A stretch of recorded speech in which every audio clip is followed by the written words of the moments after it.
So yun, good day mga babayan. Ayan, so ginabi na tayo, papunta tayo ngayon kina Tatay Rodolfo. Napanood niyo po nung nakaraan, parang masama na po yung ubo ni Tatay Rodolfo, no? Ayan, so kaya tayo nandito ngayon. Sabihan siya na ipapacheck up natin siya, papatingnan, na sa ganun malaman din kung ano yung dahilan kung bakit siya laging inuubo. Kasi sabi niya naman paminsan-minsan lang, pero ramdam naman natin sa pag-ubo niya parang kakaiba, no?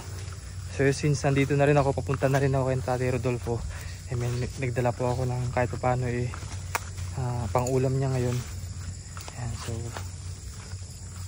salamat po pala sa inyong pagsuporta sa mga ginagawa kong charity works dito sa Oriental Mindoro. Ayan, so ito yung bahay ni Tatay. So siya lang dito mag-isa at walang ibang kasama, so parang nagluluto siya ata ngayon. Ako po, parcel po. May order kayo, Tay? May order po kayo?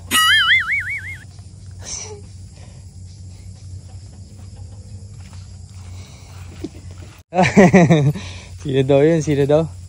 Tay, kamusta? Mabuti naman. Ha? Maggabi na. Ay, kaya nga paano yun? Dami kong pinuntahan ngayon. Ay, ano naluto mo? Kanin? May ulam ka na? Anong ay, wag ano pala ikaw, Tay. Magdamit. Wait lang, magdamit muna saglit. Nagaluto pala siya ng kanin ngayon. Ayan, so hindi ko alam kung anong ulam niya, pero to may dala akong tilapia. Para kahit paano meron siyang ulamin. Saan ako dadaan, Tay? Ha? Saan ako dadaan? Ay, dyan ka. Magbihis mo na. At baka tayo makita. Oo, baka makita ni Manang. At baka bumalik dito. Ano ulam mo kanina? Anong ulam mo pala? Ay, yung kwan, CD o yung karne norte. Meron kasi akong dala ngayon. Oh. Asahin ko sa asin. Sige, sayangin na. Pero matanong ko lang, Tay. So since kamusta bagay yung pakiramdam mo? Ay, mata ko bagay, kwan malabo. Malabo? Oo, rin. Malabo. Bukod dyan yung pag-ubo mo. Ito naman. Ha? Merong minasabit. Nasabit. Oh. Tinik. Ay, tinik. Baka natinik ka? Ha? Natinik? Natinik sa lalamunan. Pero yung ubo mo, kailan pa? Ay, kasama na yun dito. Ha? Sa pag-ubo. Kailan pa yung ubo mo nga? Ay, tagal na? Tagal na rin. Pero nagpatingin ka ba sa clinic? Kailan? Yung kung pa nagkundi na yun. Kailan pa yun? Tagal na. So anong naging anong nakita sa iyo? Ay, kwan. May konti ata hindi po rin siya. Baga mo? Baka hindi naman ako nag-aspiryo. Hindi naman ako nag-inom. Ayan, so ngayon kasi, kaya ako napunta din para sabihan kang ipapacheck up. Magpapacheck up tayo. Ano? Bahala ka. Para malaman kung ano bagay yung dahilan ng pag-ubo mo. Kasi, noong time na pumunta ako dito, nag-uubo ka na No? Sige, at ayusin muna natin yung schedule. Ay, paluto na baging kanin mo? Papatigan ko yan. Work settings. Yan, Tatay, ay aray ko.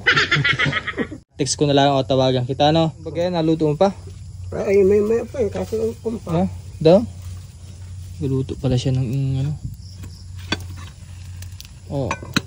paluto na. Mainin na. Ayan, ulam mo kaninang tanghali. Ayun, Yan, siya lang mag-isa din yung mga kabayan.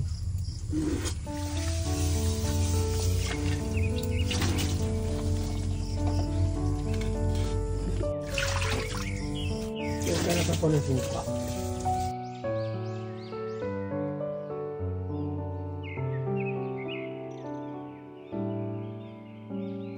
Ilang araw mo yung ganyan, Tay?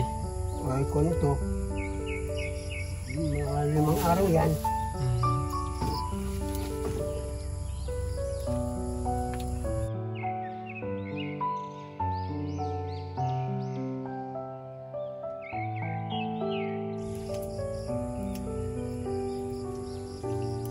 Kailan ka last nakabili ng isda?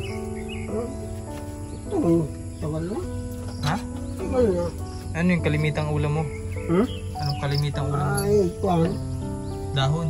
Dahon ng kamuti. Kung nasa aga-aga ka, binigyan tanan mo.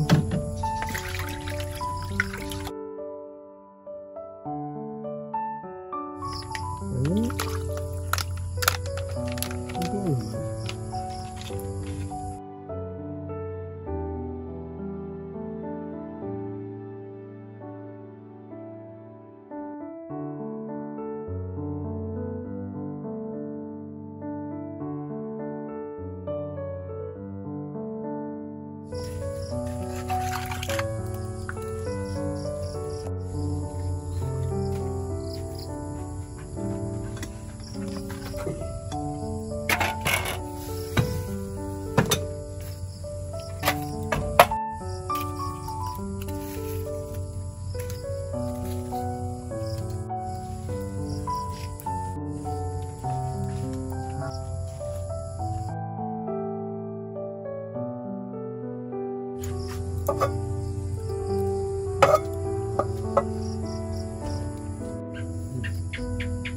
Ay, sige tatay, di ko na antayin na maluto yan. Ah, Tagabihin na rin ako ay. Kakatakot pa naman yung daan din eh. Ano tay? oo. Paliko. Paligo nga na eh. Basta ano na lang, bigay ko na lang si number ko para tawagan na lang kita pala. Oo. Pag yung okay na yung schedule mo, tapos kung sakaling makakasakay ka naman ng tricycle, tabayan na lang ito doon sa bayan. Tapos doon na natin bayaran sige. So yun nga, ay para mapa-check up ka din at malaman at mabigyan ka rin ng gamot mamaya iba na yung ubo mo baga, iba na yung sitwasyon ng dibdib mo, kaya kailangan mo pa-check up tayo. Ito lang ang diferensya ko ito. Mata. Ito na lalamunan. Masakit. Ito lang naman ay, ito lang ang nagkakon. Basta malalaman naman yun sa Ito na pag naman yung pa-check up kakon. ka. Oo. Sige. So yung mga babayan, at muli natin nabisita si Tatay Rodolfo. At kahit pa paano po ay nakapagdala tayo ng ganitong ulam para sa kanya. Hanggang dito na lang muna update natin kay Tatay Rodolfo. Uwi na muna ako at gabi na po ako. So sobrang dami kong pinuntahan din ngayon. And so maraming salamat po muli sa ating sponsor na si Ma'am Amy, kay Ma'am Betty, kay na Ma'am Anonymous. Yan, salamat po sa mga sponsors ni Tatay simula nung una na hanggang ngayon po ay tumutulong. Maraming salamat po. Sige Tatay. Salamat sa inyo. Opo, sige po. Ingat ka dito. Ingat ka sa daan. Matikman ko sana yung luto mo ay gabi na eh. Gabi na ay. Nani. Umaga sana. Alam ko lang masarap yan at yan ay sinaing. Sige Tay, ingat ka dito ha. Sige.